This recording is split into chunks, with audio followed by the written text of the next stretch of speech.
রণে বনে জলে জঙ্গলে যখনই বিপদে পড়িবে আমাকে স্মরণ করিবে, আমি রক্ষা করব। শ্রী লোকনাথ বাবা ব্রহ্মচারী। নমস্কার, সবাই কেমন আছেন? চলুন আপনাদের সাথে ছোট্ট একটা ভিডিও শেয়ার করছি। আমার লোকনাথ বাবার একটা ছোট ভিডিও, সেটাই আপনাদের সাথে শেয়ার করছি। এটা হচ্ছে লোকনাথ বাবার মন্দির, স্বামীবাগে, শক্তির গেট। আর শক্তির গেট হয়তোবা সবাই চেনেন পুরান ঢাকায়। আর লোকনাথ মন্দিরে আমি ছোটোবেলা থেকে, যখন আমি ঢাকায় আসি তখন থেকেই আমি এই লোকনাথ মন্দিরে আসতাম। আর বিয়ের পরে এটা হচ্ছে আমার সেকেন্ড টাইম। আর কারণ এই লোকনাথ মন্দিরের অপোজিটেই হচ্ছে আমার বিবাহ হয়েছিল শিব মন্দিরে। ওই দিন আমি গত 7 তারিখে বিয়ে উপলক্ষে ঢাকাতে আসি। ঢাকাতে এসে যখন বিয়ে শেষ করে সকালবেলায় মন্দিরে যখন আসি, মন্দিরে আমাদের রুম বুক করা ছিল সবার জন্য। মন্দিরে রুম বুক করা যখন, তাহলে তো ভগবানকে একটু পুজো দিতেই হয়। সকালবেলা আমি আমার ছোট কাকা স্নান করে পুজোর জন্য নিচে চলে আসছি। কারণ মন্দিরের বসে যখন মন্দিরে থাকছি, তখন যদি বাবাকে একটু দর্শন করি বা দর্শন না করে পুজো না দিই, তাহলে মনে হয় সব কিছুই অপূর্ণ রয়ে যায়। তারপরে পুজোর প্রসাদ কিনলাম, সাথে পুষ্পাঞ্জলি দিলাম। এভাবে করে আমি পুজোর জন্য ওয়েট করছি, কারণ মন্দিরের গেট খুলবে 12টার সময়। আর সবাইকে বলবো, এই লোকনাথ মন্দিরে কে কে গিয়েছেন সেটা কিন্তু অবশ্যই কমেন্টে জানাবেন। এটা ঢাকায়, পুরান ঢাকার স্বামীবাগে শক্তির গেট, শক্তির ঔষধালয় গেটেই লোকনাথ বাবার মন্দিরটা।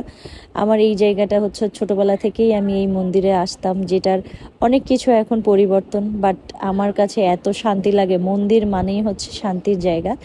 এখানে অনেকগুলো ভগবানের আছে, বিগ্রহ আছে। প্রথমে হচ্ছে ভোলানাথের পরে এখানে আছে চন্দ্রনাথ, দেন আছে মা দুর্গা এবং সব কিছু দেবদেবীকে নিয়ে, শনিদেব, সব মা কালীর নিয়ে একটা। তারপরে হচ্ছে আবার বাবা লোকনাথের একটা মন্দির। এখানে ছোট ছোট করে অনেকগুলো মন্দির আছে। সবাইকে বলবো একবার হলেও ঘুরে আসবেন যারা ঢাকায় আছেন, বা ঢাকার বাইরে থেকে যখন ঢাকাতে মন্দির পরিক্রমায় যান, তখন এই যে দেখেন কি অপূর্ব না, মানে চোখ দেখলেই শান্তি। এই শান্তির মনে হয় শেষ নাই। আমি জানি না। জয় বাবা লোকনাথ। বাবা, তুমি সবার মঙ্গল করো। আর এই মন্দিরটা হচ্ছে, আবারও বলে দিচ্ছি, পুরান ঢাকার স্বামীবাগে শক্তির ঔষধালয় গেটে। আর এখানে কিন্তু আপনারা থাকতে পারবেন, যারা দর্শনার্থী আছেন, তীর্থস্থান দর্শন করেন, তাদের জন্য কিন্তু অনেক সুব্যবস্থা আছে। আর খুব সুন্দর করে থাকার ব্যবস্থা, যেটা আমরা আসলেই অন্যরকম। তারপরে অঞ্জলি শেষ করে আমরা পুজো দিচ্ছি। পুজোর পরে শান্তির জল নিলাম, প্রসাদ গ্রহণ করলাম।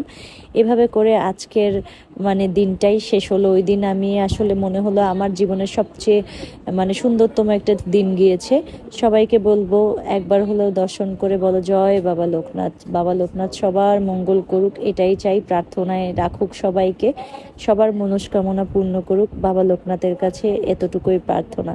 ভালো লাগলে অবশ্যই ভিডিওটি শেয়ার করবেন।